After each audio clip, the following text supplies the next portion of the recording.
हर खबर पर होगी आपकी पकड़। डाउनलोड कीजिए ABP live app. Asaduddin Owaisi AIMIM के अध्यक्ष, उनकी प्रतिक्रिया। एक दिली तकलीफ और दर्द को महसूस करेगा जो भारत के संविधान और भारत के डाइवर्सिटी, भाईचारगी, प्लुरलिज्म पर जिस किसी को आज भी अटूट भरोसा है और यकीन है, आज का ये फैसला सीबीआई कोर्ट का भारत की अदालत की तारीख का एक काला दिन है। और मैं ये इसलिए कहता हूं क्योंकि सुप्रीम कोर्ट ने 9 नवंबर को जो सिविल डिस्प्यूट के मुकदमे का फैसला दिया था, जजमेंट में सुप्रीम कोर्ट ने कहा था, अंग्रेजी में कहता हूं कि सुप्रीम कोर्ट ने कहा था कि it is an egregious violation of rule of law. और सुप्रीम कोर्ट ने यह भी कहा था कि ये calculated act of destroying a public place of worship. अब मैं ये समझने से कासिर हूं कि अगर सुप्रीम कोर्ट ये कहता है कि egregious violation of rule of law, तो क्या कोई जादू से मस्जिद को शहीद कर दिया गया था 6 दिसंबर को?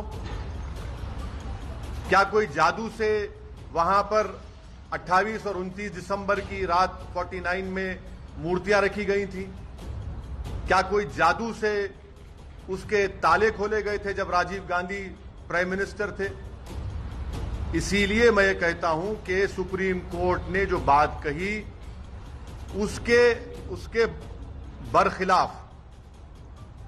उसके बरखिलाफ आज ये जजमेंट आया है। और ये मैं कहने पर मजबूर हूं कि violence page for you politically. अगर आप वायलेंस करेंगे तो आपको मिल जाएगा, क्योंकि आप अंदाजा लगाइए कि अडवाणी की रथ यात्रा जहां कहीं भी भारत में गई, वहां पर खूनरेजी हुई, मासूम लोगों का कत्ल हुआ, जायदादें जलाई गई, खानदान उजड़ गए, बर्बाद हुए।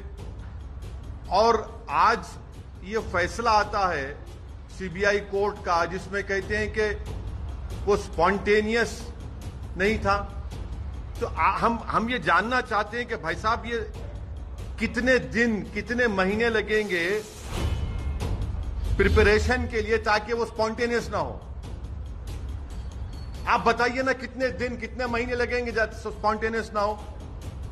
क्या यह बात सच नहीं है कि उमा भारती ने कहा था कि एक धक्का और दो, बाबरी मस्जिद तोड़ दो? क्या दुनिया ने नहीं देखा कि जब बाबरी मस्जिद शहीद हो रही थी तो मिठाइयां बांटे जा रहे थे? अडवाणी, मुरली मनोहर जोशी, उमा भारती, ये सब लोग तो मिठाई खा रहे थे, खुशियां मना रहे थे। कैसा ये फैसले पे आज आप आ जाती आप? आखिर पैगाम क्या देना चाह रहे आप? पैगाम क्या देना चाह रहे? पैगाम यही मिल रहा है कि वायलेंस पेज, मास वायलेंस पेज। आप अंदाजा लगाइए कि 1950 से अब तक इस मसले में मुसलमानों को इंसाफ नहीं हुआ, और आज ये फैसला आता है 28 साल के बाद। हम आज भी कह रहे हैं, अगर ये मस्जिद नहीं शहीद होती तो क्या 9 नवंबर का सुप्रीम कोर्ट का फैसला आता था?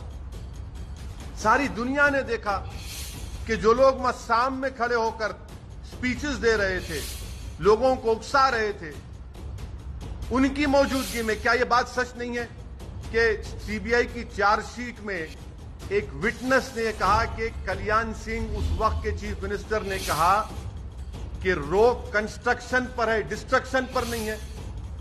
वो भी आप नहीं मानेंगे उसको? क्या सीबीआई की चार्जशीट में यह नहीं कहा गया था कि 5 दिसंबर की रात अडवाणी ने विनय कटियार के घर में साजिश रचाई? क्या यह बात सच नहीं है कि अडवाणी ने कल्याण सिंह को कहा कि उस वक्त तक आप रिजाइन मत करिए जब तक कि मस्जिद डेमोलिश नहीं हो जाती, ताकि गवर्नमेंट का डिसमिसल ना हो? क्या बीजेपी की सरकार उस वक्त की जाकर सुप्रीम कोर्ट को वादा नहीं किया था कि हम मस्जिद को बचाएंगे? ये फैसला मुझे कहना पड़ेगा कि ये judgement satisfies the collective consciousness of Hindutva and its followers and its ideology. ये जजमेंट का यही है. किसने तोड़ा फिर मस्जिद? फिर हम पूछना चाहते हैं, जब 6 दिसंबर 1992 को मस्जिद शहीद हुई थी, उस वक्त मैंने अपने आप को एक हेल्पलेस महसूस किया. मैंने अपने आप को अपने लिए एक ह्यूमिलिएशन समझा कि मैं अपनी एक शर्म महसूस हुई कि मैं अपनी मस्जिद को बचा नहीं सक रहा हूं.